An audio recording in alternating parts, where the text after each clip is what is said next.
Hi there, this is Shannon with STX Software here to share with you the release notes of version 2.1. We're really excited to share that this version is packed with awesome new features and enhancements to the existing features, like memberships can now auto credit packages, tickets can be voided, and gifts can be reloaded. All right. So first things first, it's important to note that with any new features, we do not make those automatically available to clients. What you're going to want to do is go under setup and worker permissions and make sure you're enabled for those. So if there's a report we talk about today and you don't see it, you'll want to go to setup workers, and go to setup permissions and make sure that you're enabled for those features and for those reports. Okay, so the first thing I'm going to show you is we now have the option to void a ticket. So there's two ways you can do this. Like, let's say you go into checkout and you bring up a couple products and then the person says, oh, you know what, I forgot my wallet. I'm not going to buy those. You can just simply click void ticket and click yes, and now that ticket is voided. Also, if you are, let's say, for any reason at all, maybe you misrung somebody up, you need to redo it. So you check them in, you go to checkout, they pay cash, and let's say after they paid cash, something came up, you rung up the wrong service or it's the invalid amount, you just want to start over, you can simply click void ticket. It will confirm you want to void that ticket. You click yes. There is no time limit on being able to do that. Be aware, there are a couple caveats with this. That appointment will disappear from your appointment books. And also, too, you cannot void tickets that were paid with a Clover transaction. So if that's an online deposit or a ticket paid with a Clover, that anything integrated, that cannot be voided. And also, too, if it is ringing up a gift card, not paying with a gift card, but ringing up a gift card, that right now cannot be voided either. So just be aware of those things. You can do refunds for those Clover transactions and refer to our videos and documentation on refunds. Once you void a completed ticket, that will show up on a new report called Voided Ticket Report. It's under the transaction reports right here. So I can do a search for today. So these are my voided tickets. So this is the Bill Jones one that I voided. So if you're curious about these and who's voiding them and all that, it's right on this here report. Okay, we have another new feature. If you go to setup and set up appointments and emails and online booking, so there's a new checkbox that says online gifts enabled. If you already have gift certificates, if you already have a merchant services account set up to offer gifts online, this will be checked for you on the day of release. So you don't have to worry about rechecking it.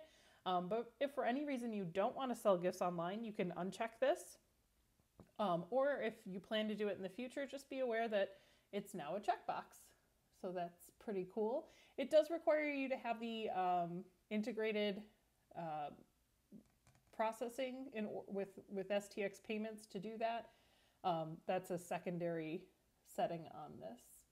Okay, the other thing we did is, so like, let's say if I go to my reports and I want to find a transaction from the past. So maybe it was, back in March. So this Annabella Garcia, this ticket is from 3/11. So we did two things. We made it where you could void the ticket, like I mentioned, but we also we eliminated the time frame that you can edit a ticket. So if I click on here and I want to change it from Maria to Jessica, I can do that all day long. There is no longer a deadline of midnight to change a completed ticket. I can change the worker who provided that service. I can also, some other things I can change are the payment. So if I click cash and I want to change that to check, I can do that. So you can make changes that don't affect the monetary amount in here. Keep in mind, if you do find these mistakes, you are going to want to reprocess payroll and reporting for those times. So if you notice it in reports and you need to correct it, that's where you do those things. It's just, there's no longer a time frame in which you have to do them. Okay, So that's that. There's also a new feature regarding timelines. If we go to set up appointments and emails and we go to online booking, there's two new fields. So we have allow appointment cancellations, that's the checkbox, and allow appointment changes, that's the checkbox. And now there's two features here, a required notice. So if you want to say that, yeah, you can cancel your appointment, but it's 24 hours notice. You can do hours or days, and maybe you allow appointment changes up to 2 days in advance is the required notice. So now you can set a time in which the clients can cancel or change their appointments online. If it's past the time, it's too close and they can't, it will just show a blank button. There won't be a button to book it again, or sorry, to change it or cancel it. And then of course you would click save down here. Okay. We also added another new feature. It's under setup memberships. So in our setup memberships, there's now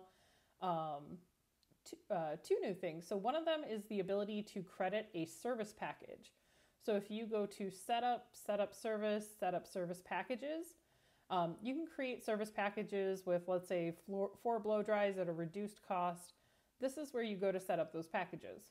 The feature we've added is if you go to setup memberships, you're able to say that every time this membership bills for this amount, I want it to credit a service package.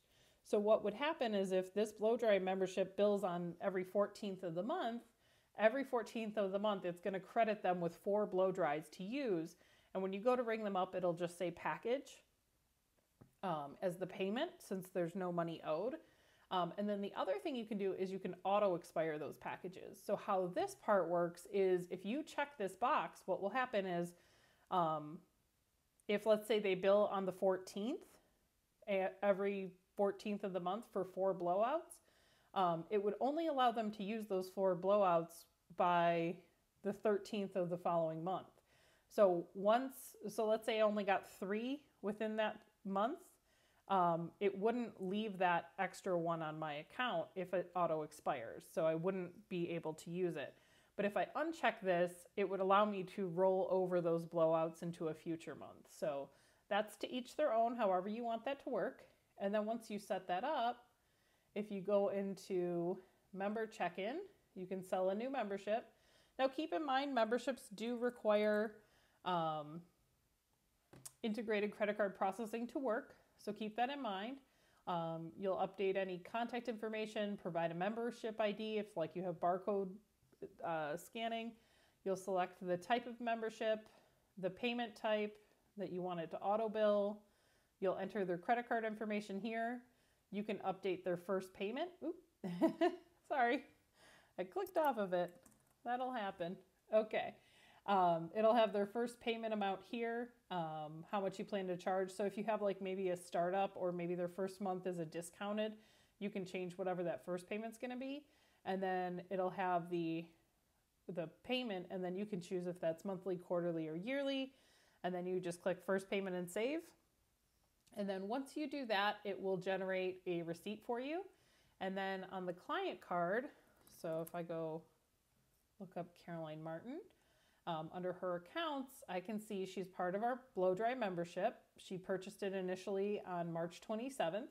Her price is $49 a month. It auto bills, and that plan is monthly. She's currently approved. If she ever wasn't approved, it would deactivate her membership and mark it unpaid. And then her next bill date is going to be exactly 38 days out from her purchase date. Now, you can also see down here under the packages that she has a package for four blowouts. She hasn't used any of them. She still has 4 left. And then the item is blow dries, and then it's part of her membership. Anything part of a membership will not be factored into a total unused value because that value is associated with the membership. And then you can also see here there's a new column for expiration. So anytime you have that auto expire checked, it will automatically note when these blowouts expire. So she's got until the 27th to use her next 4. Okay. And then of course, if she were to come in and I'll just show you how this looks real quick. So Caroline comes in for one of those blow dry appointments, and I go to select any worker who it's for. You can see here it says PKG for package, so there's no money to bring up. And then under payments, if you have a no sale or if you want to create a no sale payment type, you just click no sale, add to ticket, and now it's rung up. So that's a really neat new feature. Okay, so one of the other things we added is the ability to search by any worker. So if you're on the appointment book and you're trying to find an appointment, so let's say Caroline says, oh, I want to use my blow dry membership, and I'll see anyone. So now what we've added is an any worker option. So these are all the workers, but I don't care who it's with anyone. And I click search, and it's going to show me that I can come in with 1 with Georgia or 9 a.m. with Maria. It will rank them. I can sort the ranks under setup client preferences. You can determine whether you want these to be listed by rank or chronologically. And then to book this, I just go ahead and click book. And now her appointment is booked. We also added that feature to the online booking. So if I go to online booking and click book now, and I say that I want a blowout, I can select any worker as my worker. And then I just click search, find next available, and then if I select this 9:30, it lets me know that's with Maria, and I can go ahead and book. Okay, there was one other spot we added this to. It's to the check-in kiosk. So this is the check-in kiosk. These are people who already have appointments today. But if you go to the walk-in, and let's say I just put in Caroline M, and I want a blowout and with any worker. So you can do that right in here, and then they would check in. And then if I go back to the software and go to the waiting list, I can see here there's Caroline M. And then when I go to check her in, I can select the worker she's going to see.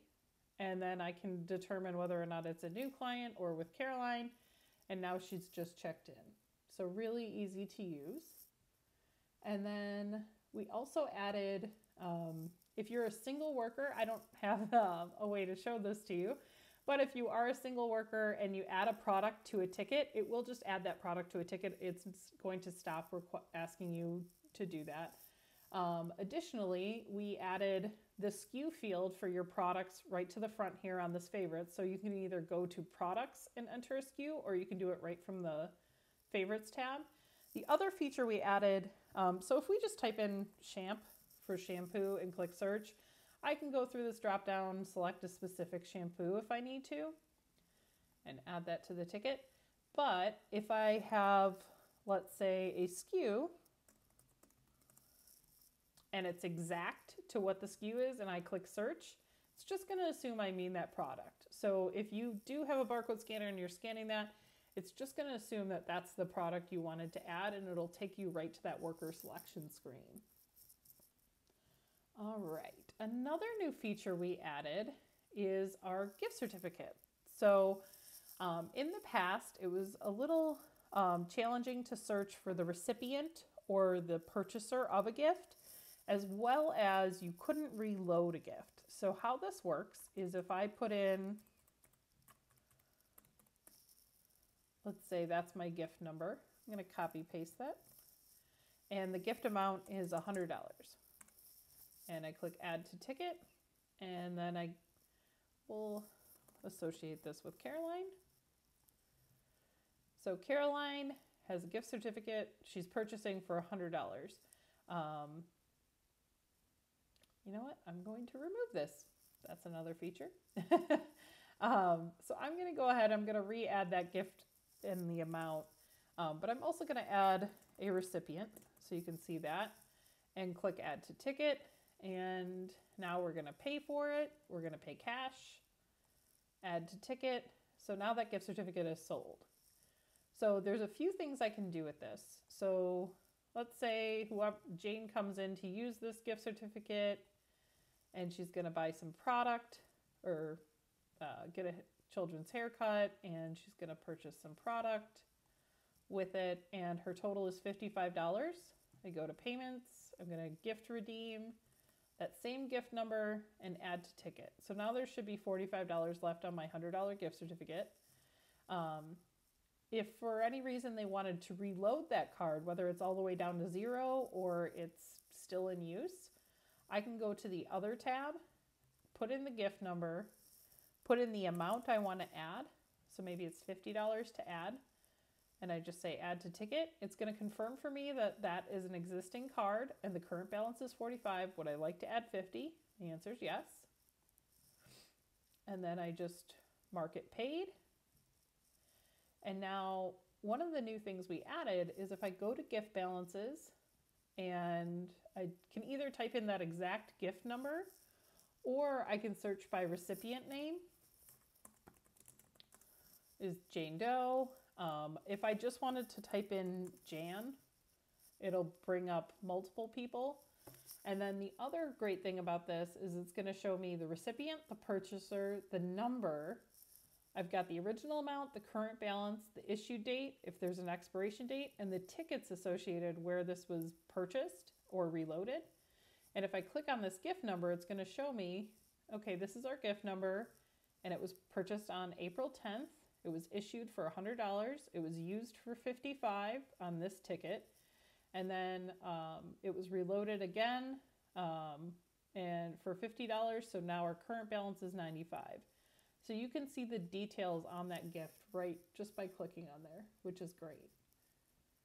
Okay, so we added a few new reports. That's where we're gonna finish off here. We also have a new report. It's called the Employee Analysis Report. And how this report works is a lot like Summit reporting. So you first enter your beginning dates and end dates, and then you'll select a visit type to associate with referrals. So referrals on a client card are only related to a client. They're not related to an appointment. So to use this report, when you go to schedule an appointment, you'll want to select a visit type of referral if that person was referred. And then you'll just go ahead and click generate, and it will show you each worker, their guest count, number of referrals, rebook percent, average service per ticket, number of services, total service dollars, retail units per guest, retail dollars per guest, total retail units, and total retail dollars. So all that will be broken down in the report. And then another report we added is if I go back to reports, appointment and client reports, there's now a standing appointment report. So this will by default do the next month. And what it's searching for is a standing appointment's end date. So if a standing appointment, their last appointment in the series is on April 29th, maybe now I want to call a few weeks before and say, hey, Alan, let's go ahead and rebook you for that all over color. So just a really nice report to make sure you're on top of rebooking your standings. And then last but not least, if I go to appointment and client reports, there's one more, it's our packages report. These are packages sold during these dates. So you put in the dates and it'll tell you what packages were sold and how many total they received and how many are unused and the value of the unused. This will not include the value of memberships, but that is that is the unused value. And then it will tell you if there's an expiration. Alrighty, well, thank you all so much for joining me. I hope you enjoy these new features and we're excited for version 2.2 to follow. Have a great day.